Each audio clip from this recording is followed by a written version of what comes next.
Hi there. My name is Mona. I work at Forbix and I am a residential private money and commercial lender. And I am talking with Josh today from Peak.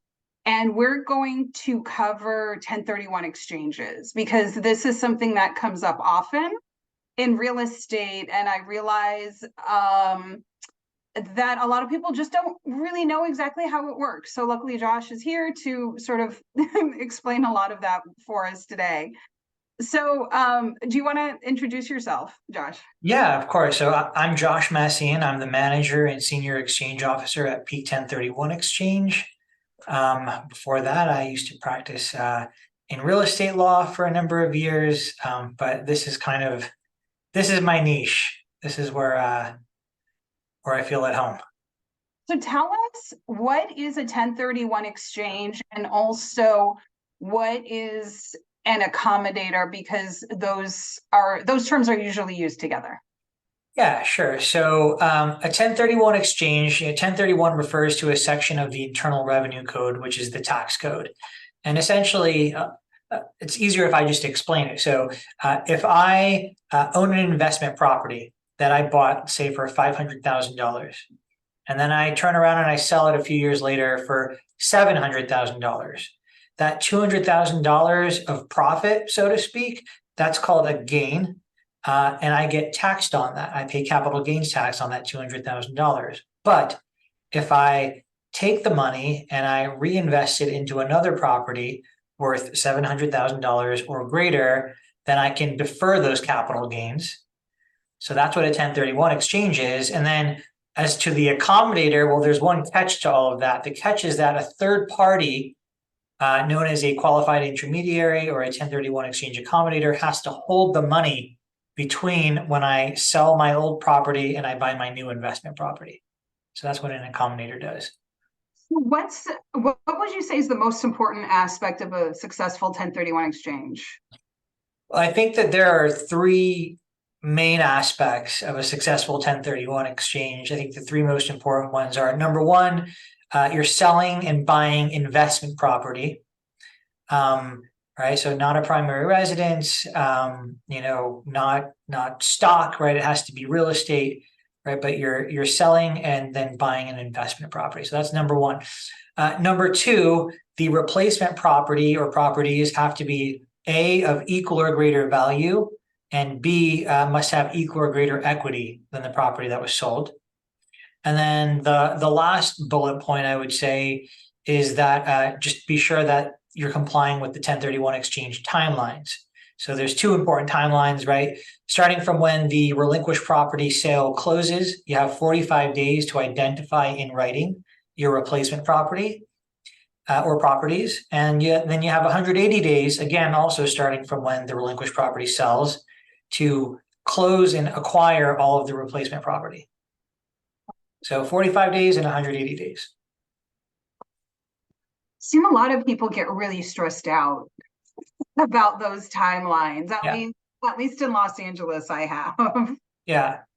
Um, so what would be like kind, and then what is non-like kind? Because I always hear that you have to Yeah. like for like. So Yeah.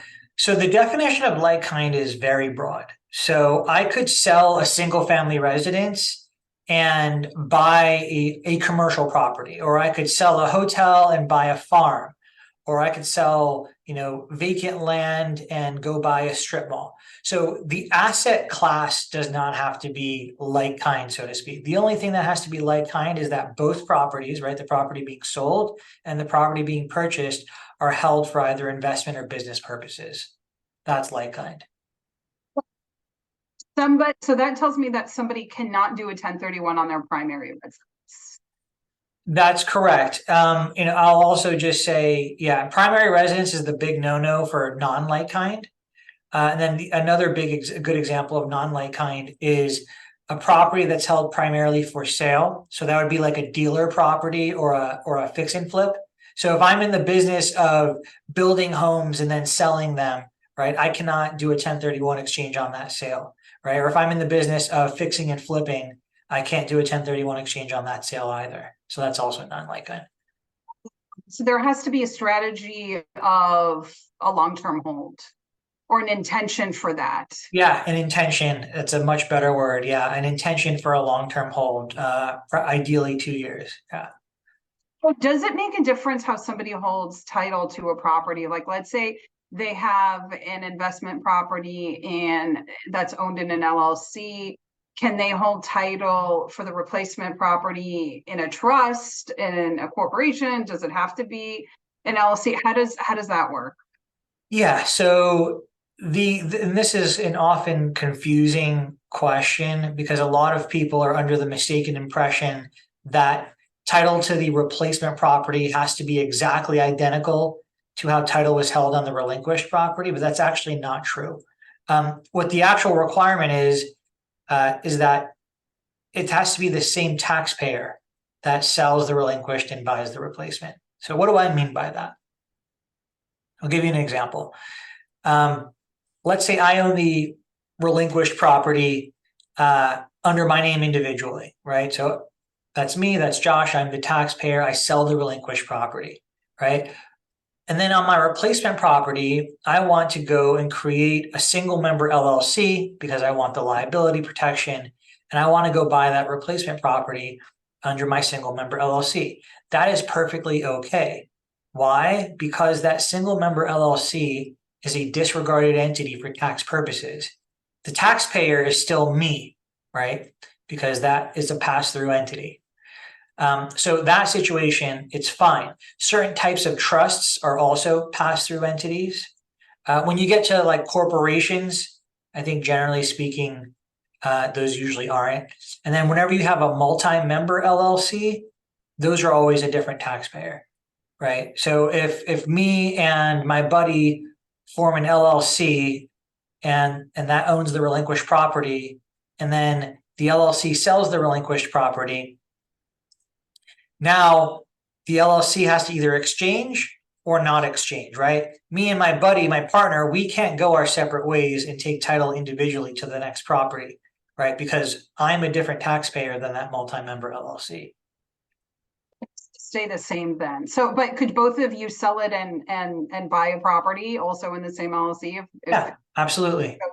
You just can't go your separate ways. Correct. And the only way to go your separate ways, and this is not a perfect solution, and I'll just say the caveat, you should always speak with your tax advisor before going down this road. But one method is prior to selling, is to deed out from the LLC a tenant in common interest. So you'd have a deed from the LLC to Josh and his friend as tenants in common. And then, you sell the property, you go under contract as tenants in common. Escrow is under tenants in common, and then when there's a deed to the buyer, it's me and my buddy as tenants in common selling the property. And then at that point, because we're on title separately, we can now go our separate ways. But there are some issues with, you have to hold title for a fair amount of time in that manner. There's some other things. It's a lot of gray area. So the bottom line there is you really need to speak to your CPA before taking advantage of that type of method. To anybody listening, this is in no way, shape, or form meant to be legal advice. Not even a little bit, not even the tiniest bit. Yeah.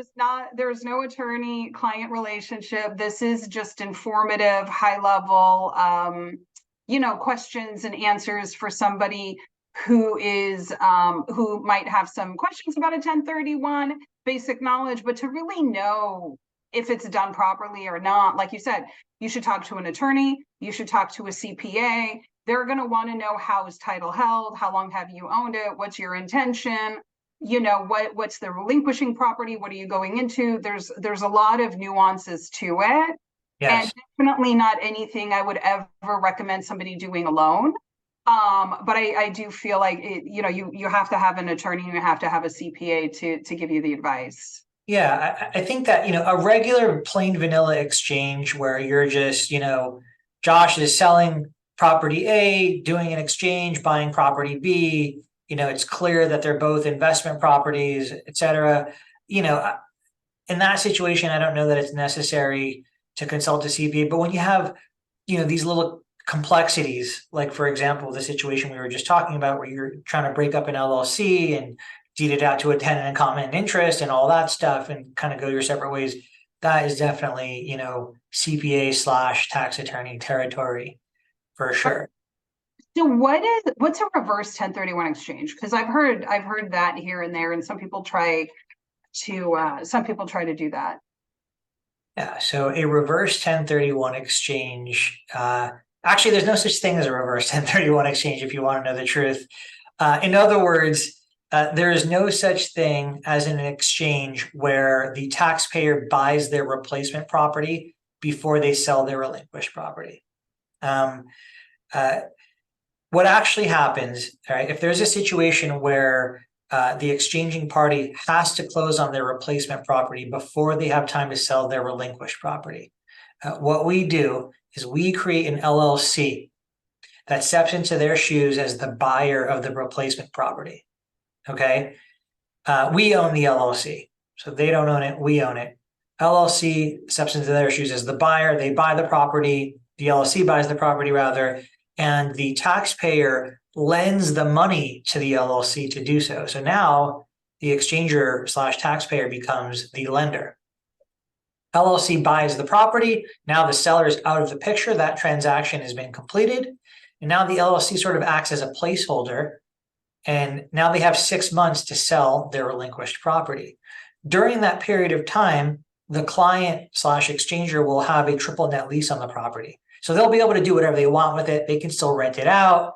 They still have to pay the taxes and the maintenance and all of that stuff. But technically they don't own it, which then allows them to sell their relinquished property. Once that relinquished property sells, the money from that sale comes over to us. And then we in effect pay them back using that money for the money that they initially put up on the replacement property. And then we will either deed out or just hand over the LLC to the client. So at the end, the client gets their money back and they get ownership of the property. The more complicated situation is when the client needs a loan to acquire that replacement property, right? Because you can imagine, if they have their eyes on, 1234 Main Street, and they have a lender that they're used to working with, and the lender's like, sure, I'll lend to you on that, no problem. But then they decide they want to do a reverse exchange. Well, now they have to go back to their lender and say, I know you said you were going to lend me the money to buy this property, but actually, I'm not going to be the borrower or the buyer just yet, right? It's actually going to be my exchange company or this LLC that's owned by my exchange company.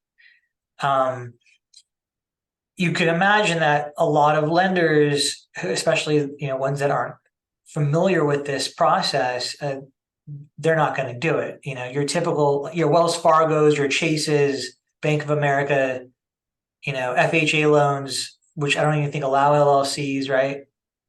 Not going to happen. So you've got to have the right kind of lender and the right sort of structure and knowledge base on the loan side in order to make it work with a loan. As I mentioned, we originate private and commercial loans nationwide.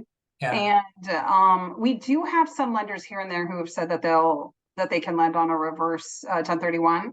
But it's not like every single one of them will do it, Yeah. Hard money is usually a good solution. No one wants to pay hard money rates, but the only thing to keep in mind there, I would say, is that remember, the reverse exchange is only going to last at the most for 6 months. So if you treat it as sort of like a bridge loan to get the deal done, and then once the relinquished property sells, that money can then be used to pay off the loan, within a matter of months or whatever, it's not the worst solution in the world. That would be the only way to do it. But the other thing I was going to say is most commercial loans do have a prepayment penalty, but a lot of the bridge and the private monies don't. So if you only need it for 6 months or less, that's definitely the way to go, because in the long run, you're going to be a lot better. Well, number one, they're the only ones who are going to look at you, right? Yeah. And a lot of times there's either no prepay or a very small prepay. So that would be the option there, or the way to go. So let me ask you, how would seller financing affect a 1031 exchange? Yeah, that's a good question. So the short answer is that seller financing and 1031 exchanges actually don't mix very well, at least not on the relinquished side. So um, if I'm a seller of a relinquished property and my buyer is asking for seller financing, the likelihood of that working, I think, is low, and I'll get into why in a moment. I do want to say, though, that on the replacement side, right, if I'm in an exchange and I'm buying a replacement property and I want the seller of my replacement property to give me seller financing, that's totally fine. Okay. But when on the relinquished side, when I'm selling, it doesn't work. And this is why. When I receive that note, let's just use numbers, right? An example. Let's say I'm selling a property for $1 million, and the buyer wants to give me 200,000 down, and then wants me to carry a note for the other 800. Okay. So if I set up the 1031 exchange, obviously the $200,000 in cash is going to go through the exchange, right? But the note is made out to me. And when I start to receive payments of principal on that note, those are all going to be treated as what we call boot, essentially receipt of exchange funds, and they're all going to be taxable at the capital gains rate. So that's difficult, right? So there's a couple of ways potentially around it, and neither of them work very often, but sometimes they do, and I'll explain those right now. So way number one is to have the note come into the exchange. So in other words, the payee on the note, instead of being the seller, it's Peak 1031 exchange. And so now the note comes into the exchange along with the actual cash proceeds. The problem with that is, how long is the exchange ever going to last? At the most 6 months, right? 180 days. So if that note isn't either purchased or paid down within the exchange period, right before the exchanger buys their replacement property, again, the note's going to go back to the exchanger at the end of everything, and all those payments are going to be treated as boot and taxable, right? So that only works in a situation where the buyer just needs a really short-term bridge loan, and they can refi, in 2, 3, 4 months into a traditional loan, and then the note can be paid off while it's still in the exchange. So in rare circumstances, that works. The other option is keep the note outside of the exchange, but the seller funds the note in the same way that a bank would, right? So in that scenario, right, what would happen? The buyer would wire in their $200,000, right? And then if they took an $800,000 loan from the bank, right, the bank would wire in the other 800, and then the full million would come in. So in this scenario, if the seller has the $800,000 in cash lying around to actually fund the note with cash, then the entire million can come through the exchange, and it's not a problem. Obviously the problem there, though, is that most sellers don't have that amount of cash lying around, but every now and then, it works. And yeah, but then the other part of it is, are they willing, I don't know, are they gonna part with it for that reason? It's gonna be up to them. I mean, it kind of would make sense if they want to, but there's also that too, right? Like what somebody is comfortable doing. There is, but you also have to keep in mind that no matter how you slice it, they still have to, like in that example, right? They still have to go buy $1 million property, right? Yeah. To have a fully tax-deferred exchange. So they're going to have to come out of pocket anyway, right, to get to their $1 million. And no, they couldn't just go get a new loan, unfortunately. Yeah. That won't work because it's cash boot, not debt boot. But anyways, I won't go too far down that road. But it's, for some people it's worth it, and for some people, it might not be.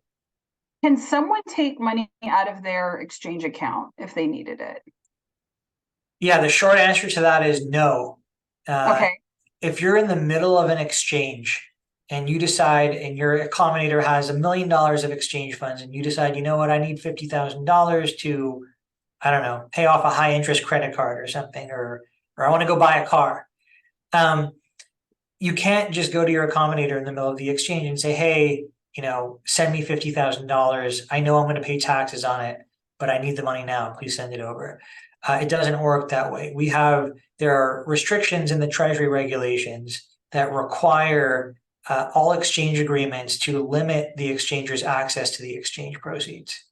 So if you're going into an exchange and you know that you want some of that money to come back to you and you're going to pay taxes on it, there's two ways of doing it. Number one is if you know up front, let's just say you want the $50,000, you instruct your escrow company or whoever your closing agent is, and you say, escrow officer, I'm going to net $1 million on this sale. I want you to send $950,000 of it to Peak 1031.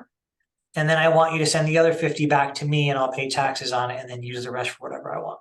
So that's method number one, is you do it before the exchange money goes to the accommodator. Method number two, you might call the wait and see approach, where you could just have the entire net proceeds, let's just say it's $1 million, come over to the exchange accommodator. You buy whatever you're going to buy, right? Let's say you end up buying something for $950, right? And so at the end of your exchange, there's $50,000 left over. Great, you've bought what you said you're going to buy. Now the money can go back to you, and again, you'll pay the taxes on it. So it's either got to be at the very beginning or at the very end, but not in the middle.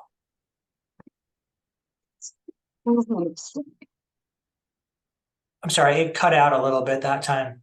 What's an improvement exchange? An improvement exchange. So an improvement exchange is actually, in terms of structure, quite similar to a reverse exchange. So an improvement exchange is where you are using tax-deferred exchange funds to fund improvements on a replacement property. So I'll give you an example of what I mean. Let's just say $1 million exchange, right? I sell for $1 million. I've got to buy a new property for $1 million, right? I'm putting aside the closing costs. But instead I go and I find a property that I really like, a fixer-upper for $900,000, right? So what I can do in an improvement exchange is I can buy the property for the $900,000 and then use the $100,000 in exchange funds that are left over to fund improvements on that property to get me to my $1 million valuation. Since the total cost is going to equal the million, you're okay.